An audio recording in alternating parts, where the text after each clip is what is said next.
ഇന്ന് ഒരു cooker chicken ബിരിയാണിയാണ്. അതിനായിട്ട് 750 ഗ്രാം ചിക്കൻ എടുത്തിട്ടുണ്ട്. അതിലേക്ക് 1 ടീസ്പൂൺ മുളക് പൊടി, 1 ടീസ്പൂൺ മല്ലിപ്പൊടി, 1 ടീസ്പൂൺ ഗരം മസാല, 1/2 ടീസ്പൂൺ കുരുമുളക്, 1/4 ടീസ്പൂൺ മഞ്ഞൾപ്പൊടി, 1 ടീസ്പൂൺ ഉപ്പ്, 1/4 കപ്പ് തൈര് എന്നിവ ചേർത്ത് മിക്സ് ചെയ്ത് ഒരു 2 മണിക്കൂർ മാരിനേറ്റ് ചെയ്യാൻ വയ്ക്കാം. ബിരിയാണിക്ക് വേണ്ട മറ്റ് സാധനങ്ങൾ ഈ സമയം നമുക്ക് തയ്യാറാക്കാം. അതിനായി 4 പച്ചമുളക്, കുറച്ച് വെളുത്തുള്ളി, 1 കഷ്ണം ഇഞ്ചി കഷ്ണങ്ങൾ, ഇത് ചതച്ചെടുക്കണം,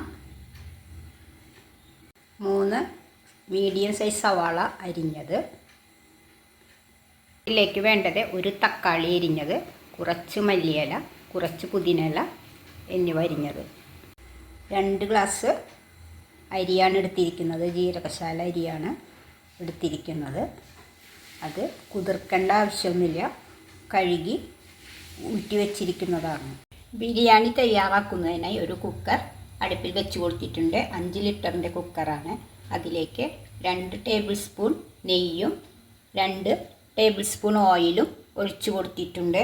ഇനി അതിലേക്ക് 3 ഇഞ്ച് വലിപ്പമുള്ള പട്ട, 5 ഗ്രാമ്പു, 6 ഏലക്ക, കുറച്ച് സാജീരകം എന്നിവ ചേർത്ത് 2 മിനിറ്റ്. അതിനുശേഷം അരിഞ്ഞ് വെച്ചിരിക്കുന്ന 3 സവാള ചേർത്ത്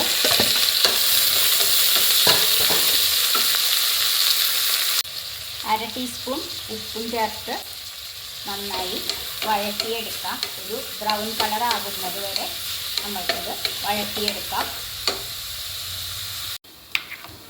ഇനി ഇതിലേക്ക് ചതച്ച് വെച്ചിരിക്കുന്ന പച്ചമുളക്, വെളുത്തുള്ളി, ഇഞ്ചി എന്നിവ ചേർത്ത് കൊടുക്കാം.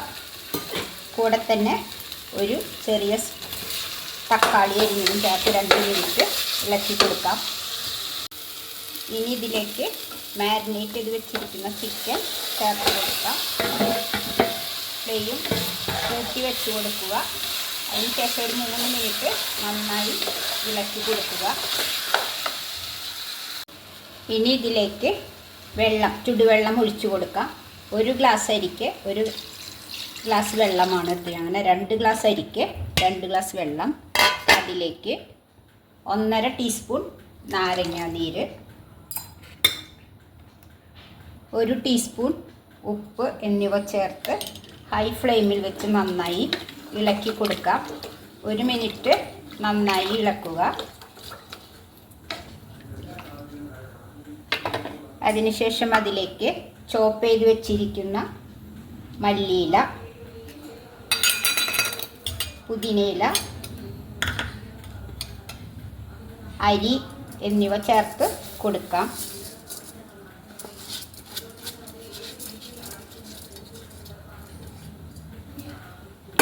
അരി ഒന്ന് ലെവൽ ചെയ്ത് കൊടുക്കാം.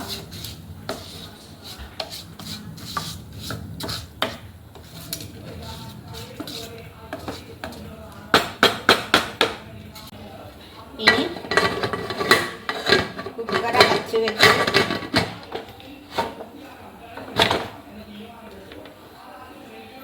ഒരു വിസിൽ കേൾക്കുന്നത് വരെ നമ്മൾക്ക് വേവിക്കാം.